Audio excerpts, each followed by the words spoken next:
Good day, everyone. This is the presentation of Group 5. I am Marjorie S. Refe. I'm RJ Buen. I'm Dinis Pelo. And I'm Emmanuel Marcos Anao Jr. So now, let's start the presentation. We come first to define data and what is information. For me, data are facts in the form of numbers, letters, or set of characters. And information are ideas and thoughts based on the given data. For me, data is a collection of raw facts and statistics collected from different sources for reference or analysis. And information is an organized and processed form of data. For me, data are individual facts, statistics, or items of information, often numeric. Information is processed, organized, and structured data. So, as for me, data is any set of characters that is gathered and translated for some purposes, usually analysis. If data is not put into context, it does not mean anything to human or computer. So, data only contains numbers, statements, and characters in a raw form and usually meaningless unless it was interpreted. For me, information is processed, organized, and structured data. It provides context of data and enables decision-making process. So, information assigns meaning to the data for it to be understandable and improves its readability. So, next, we come now to differentiate data from information. For me, the difference between the two is data are just a collection of facts, while information carries meaning from the process and interpreted data. For me, data are somewhat meaningless in and of themselves, but when they are evaluated and processed to reveal their meaning, they become helpful and may be described to as information.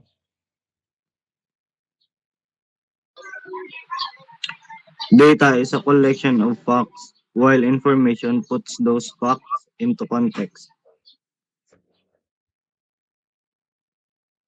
So for me, data is raw and unorganized fact that required to be processed to make it meaningful, whereas information is a set of data which is processed in a meaningful way according to the given requirement. So for example, presenting monthly sales through graphs. So the graph itself where the monthly sales are indicated is the data. Once it was analyzed whether the sale increases or decreases, that is the information. Yeah. So we come now to the assigned topic, which is to describe and compare physical access control to logical access control. So for me, physical access control is the ability and process to grant and deny physical access to location within a building, company, or even within a room at a company. When we talk about physical access control, we are primarily referring to the system of physical barriers which work in combination with authority barriers and authentication plan to allow appropriate people in and keep everyone else out. So techniques can involve using RFID pictures, ID badges that must be worn and displayed by employees throughout offices to separate control entry points for every service room. A physical control access control is the backbone of enforcing security surrounding physical access as it actually controls the locking mechanism on various doors and barriers in accordance with the access level of the person providing credentials. For logical access control, it is an automated system that controls an individual's ability to access one or more computer system resources, such as workstation, network, application, or database. It is the ability and means to allow or deny logical or computer based access to data of one kind or another. Logical access control typically make sure that only the people who should have access to something are the ones with access to that data set. That's why in a logical access control system, it requires validation of an individual's identity through some mechanism such as personal identification number or PIN, card, biometric, or other token. It has the capability to assign different access privileges to different persons depending on their roles and responsibility in an organization.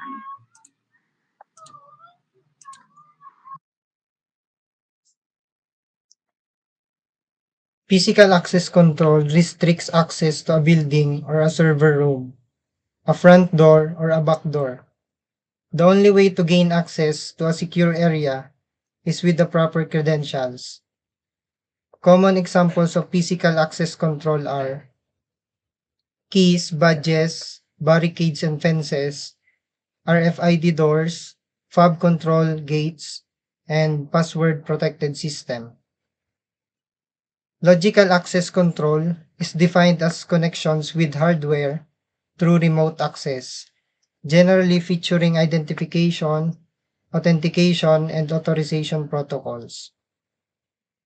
To safeguard hardware against unwanted access, companies over the world utilize a broad variety of logical access control, such as password systems, biometrics, smart cards, or tokens to identify and verify persons and access levels.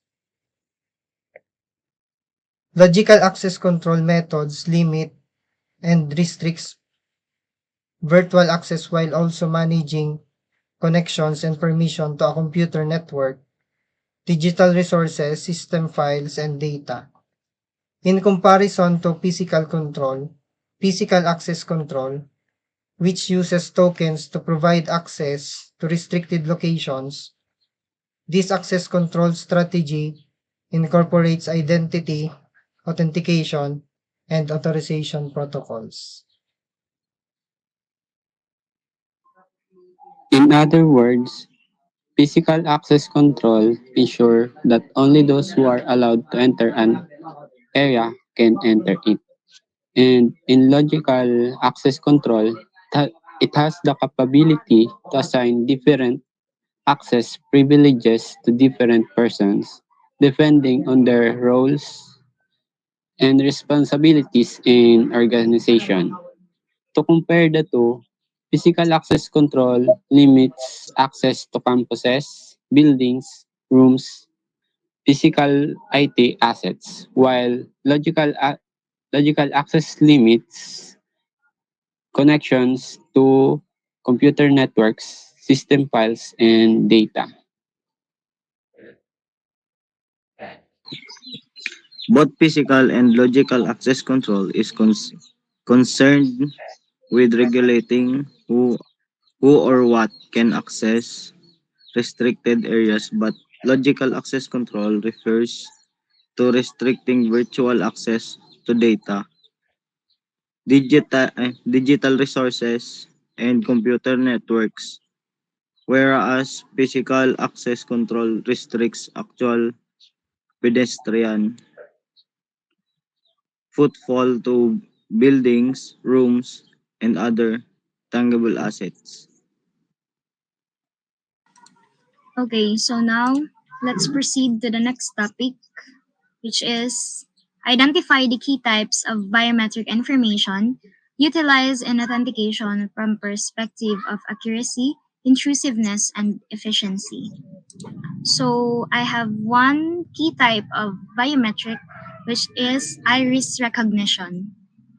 It is widely considered to be the most accurate modality of biometric identification, another contactless form of biometric authentication. Your iris is an extremely data-rich physical structure and contains a pattern that's unique to each individual and virtually impossible to replicate. Additionally, because eyes are half self-cleaning and image capture is performed without physical contact, readings are highly accurate and reliable. So, one of its advantages is it is contactless, fast, and highly accurate since we all know that all of us have a different iris. It is one of our distinction as a person. So next is fingerprint recognition.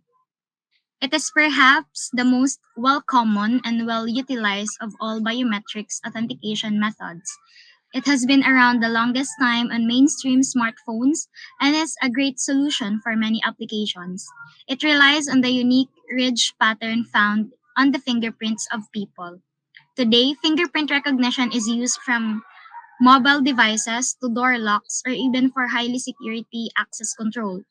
Identification and authentication on the go have been made possible by tiny yet efficient fingerprint sensor of mobile devices.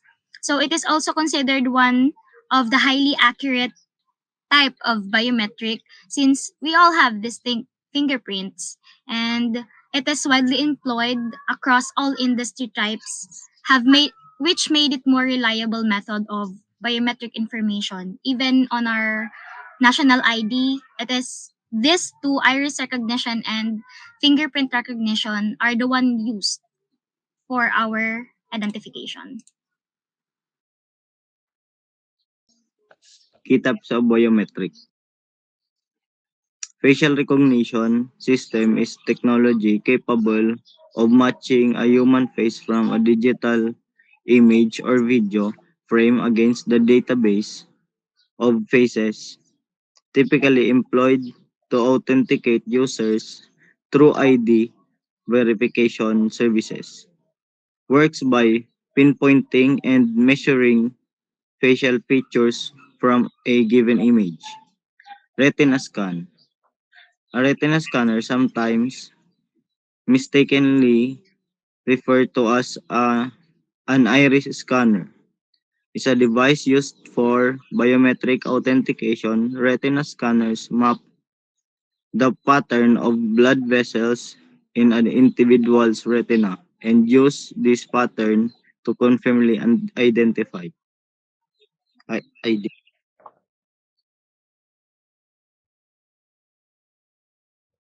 Ear shape. The ear biometric system consists of ear detection and ear recognition, authentication and identification modules. Each person's ear have unique shape and are distinguishing as your fingerprints. Ears are scanned then compared with a database of ear shape to identify people. According to Mosher 2010, ears could make a better unique IDs than fingerprint. The ear turns out may be the best identification yet. Through a new shape finding algorithm called image ray transform, which boasts 99.6% accuracy, according to a presented at the IEE 4th International Conference on Biometrics. The outer ear may prove to be one of the most accurate and least intrusive ways to identify people. Voice recognition is a computer software program or hardware device with the ability to decode the human voice. Voice recognition is commonly used to operate a device, perform commands, write without having a use of keyboard, mouse, or press any buttons. Here are some examples of voice recognition. Google Voice is a service that allows you to search and ask questions on your computer, tablet, or phone. Digital assistants like Amazon's Alexa, Apple Siri, and Google Assistant use voice recognition to interact with digital assistant that help answer questions. Car Bluetooth.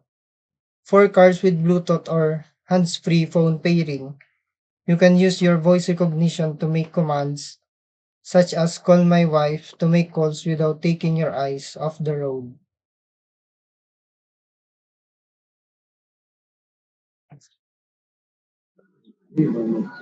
Another key types of biometric finger or hand veins. Veins are considerably harder to hack than other biometric scans because they occur deep within the skin. Infrared light pass through the skin surface where they absorb into the oxygenated blood. A special camera captures the image, which digitizes the data, then either stores it or uses it to confirm identity. Next key types of biometric is hand geometry. Hand geometry refers to the measurement of hand characteristics like the length and width of fingers, their curvature, and their relative position to other features of the hand. Though once a dominant method of biometric measurement, modern advances in fingerprint and facial recognition software have replaced its relevance in most advanced applications. Next, explain what is meant by integrity.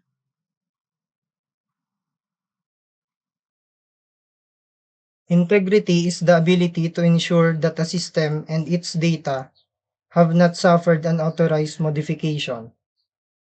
Examples of attacks of Examples of attacks on integrity include email fraud attacks, which compromise the integrity of communications, financial fraud, and embezzlement through modification of financial records. Integrity is a personal quality of fairness that we all aspire to unless you're dishonest, immoral, scoundrel.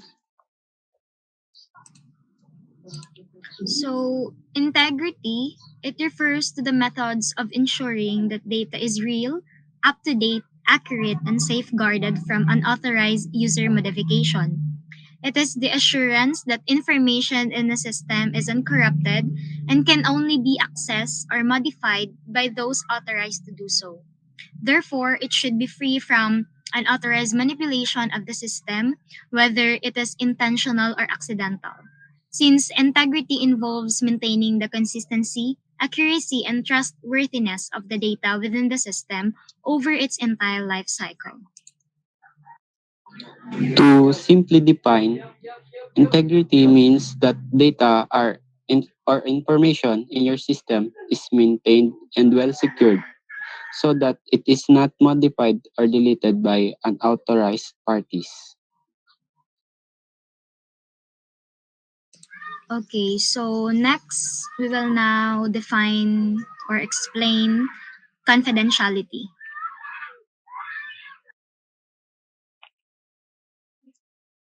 Confidentiality is about protecting the information from being exposed to unauthorized access and misuse. Every piece of information has a value. Only people who are authorized should be able to gain access to sensitive data. Examples of confidentiality risks include data breaches committed by criminals, insiders illegal accessing or sharing information, accidental release of classified data to a large audience.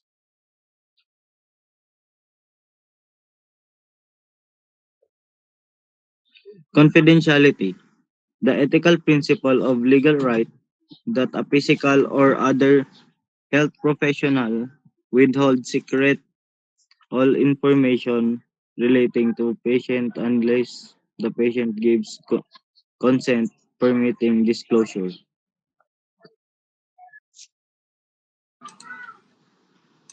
So, confidentiality is a system's ability to ensure that only correct, authorized user system or resources can view, access, change, or otherwise use the data. It means that data, objects, and resources are protected from unauthorized viewing and other access. It involves restricting data access strictly to authorized personnel. That is why users have a responsibility to ensure that they maintain secure access control system including both logical and physical restrictions.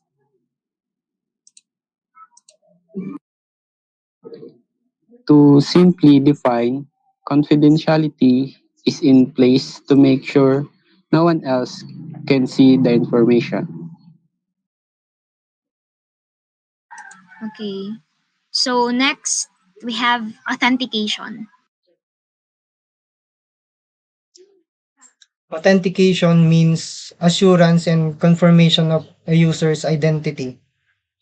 Before a user attempts to access information stored on a network, they must provide their identity and permission to access the data. A username and password combination is a common way to authenticate your identity.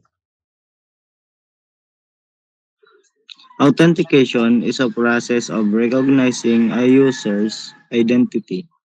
It's a mechanism of associating an incoming request with a set of identifying credentials. So authentication is the process of recognizing a user's identity. It is a mechanism of associating an incoming request with a set of identifying credentials. The credentials provided are compared to those on a file in a database, and authorized users' information on a local operating system or within an authentication server. To simply define, authentication is the process of proving who you say you are. So, information security should be a top priority for all organizations. It involves protecting organizational data and optimizing information systems. Therefore, integrity, confidentiality, and authentication are the principles needed in information security. So that's all we have for today. Thank you for listening. We hope that you've learned something today. Thank you.